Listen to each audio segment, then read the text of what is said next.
Hi guys, Greg Harding from Greg Harding Photography here.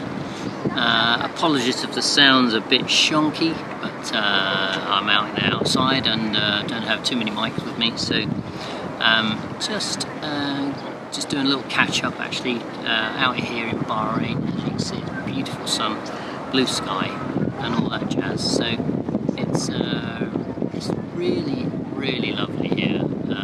I mean, it's quite industrial, which is what I didn't expect. I knew it would be arid, I knew it would be hot, but didn't expect quite so much construction going on, and I guess I learned recently that they're out here in Bahrain, they're reclaiming the sea, so the land mass is increasing, and that's just to build on and thrive on. So because it's quite a small footprint otherwise as an island goes. So yeah, out here working for ESB, or ESB International should I say, and we just a bit of an update as to how the shoot went. I know there was quite a lot of I was feeling quite uneasy about what was going on. That all sorted itself out eventually. I didn't get a massive brief from the client, but we had a few discussions about what they were actually after. They were after a sort of I don't know, like a lifestyle approach to the photography. They wanted to show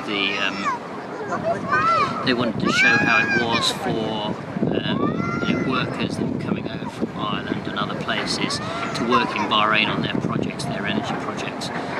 What they could expect, how what the nightlife's like, what working and living's like. So they wanted a much more sort of travel orientated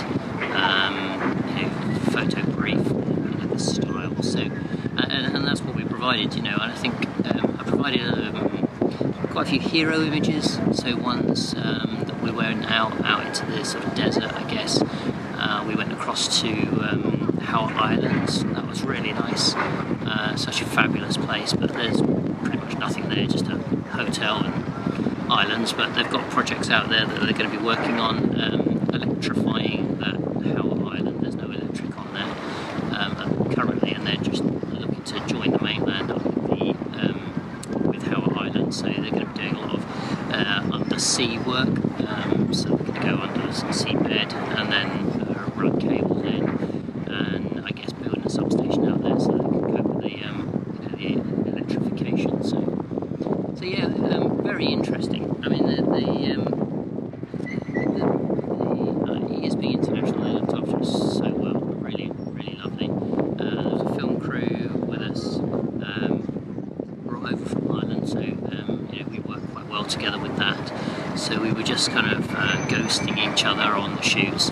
I'd set up a few shots, and then we'd work around each other.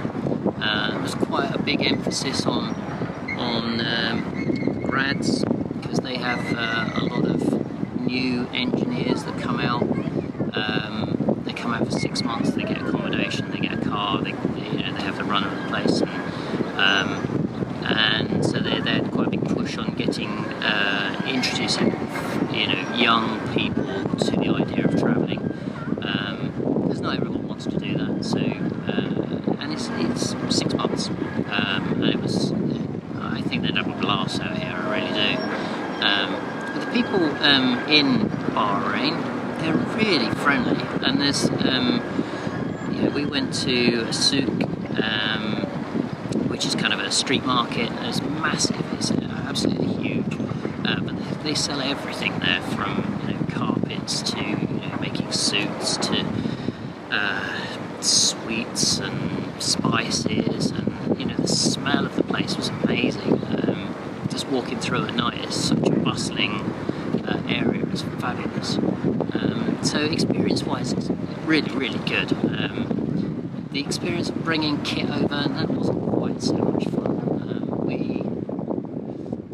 I struggled a little bit, only because there wasn't much information coming out from International about how much we would expect to pay. It was a sort of 5% that we had to pay up front, all in sort of the local Bahraini dinar currency. That was okay. I took plenty out as it appeared, because they don't have tax on cameras, so I was taking 3 cameras, and that was pretty much the majority of the value, and so you don't get taxed on that, you don't have to pay for that. It's just the other equipment, sort of flash guns and the tripods and all the other sundry equipment that comes with you. So I brought out way too much BD, as it is, Bahraini dinari, and but it was all smoothed out. It was fine. I think the film crew struggled a lot more than I did, because I think there's been a little unrest out here. There's been some demonstrations, and they found it much more of a struggle than I did, only because their remit was filming, and they're really quite sensitive, a bit jumpy, a bit prickly about filming out here. And I think the guys that were doing the videoing had a .tv website, and so they were really prickly about .tv, because they don't want any bad kind of press going out. So they had much more of a hard time, and they were stopped at customs for about 2 to 3 hours, I think, whereas I got through in about 15 to 20 minutes. It was really very, very straightforward. Once you had over the paperwork, and they had a quick look through your bags. So yeah, on the whole, this has been a really great experience. It's a long journey, of course, sort of 10 hours of flight, and then it sort of broke a little bit. We flew from Manchester to Abu Dhabi, and then Abu Dhabi back to Dubai. Back to Bahrain. But yeah, would I do it again? Absolutely, yeah. In fact, would I do it next week? Probably not. I need a bit of a break. So the shoot went well. We have a 3-hour difference here. We're ahead by 3 hours, so I lost 3 hours of sleep, if you like. Anybody that knows me will know I need my sleep. It was a bit of a struggle, because we got in late. I got in late, so didn't get to bed till about 11, 12 o'clock, and then we had to be up at like 6 o'clock next morning, out to one of the projects, photographing the substation and the desert somewhere. It was a compound, but that went really well. Once I'd got my head around what we were actually trying to achieve, it was very straightforward. So following day we went out to, where did we go? God, it feels like such a long time ago. Oh yeah, we went out to one of their projects, which was really, really close to a sort of military defence area, for a company called Alba, who are the world's largest aluminium production smelting company. So, world's largest smelting company, aluminium smelting, and they are putting in they're putting in a CCGT,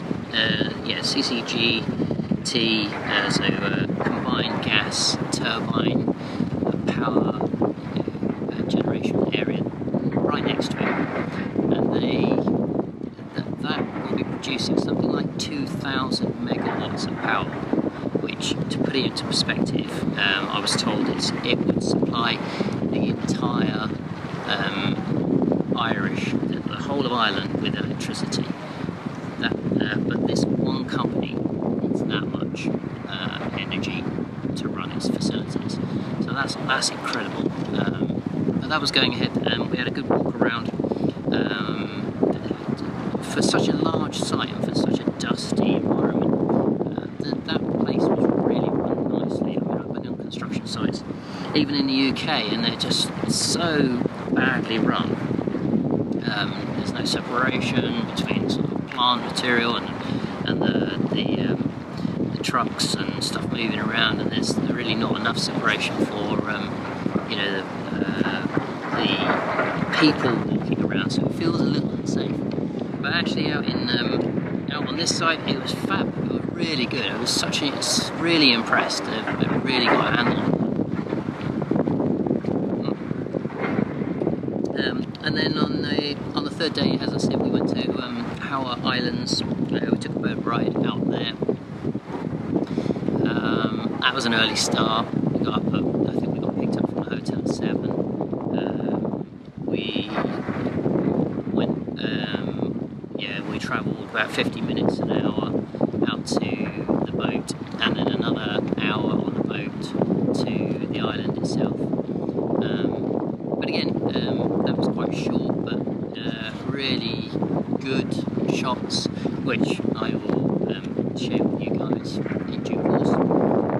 And so yeah, we've had a blast here. I've really enjoyed it.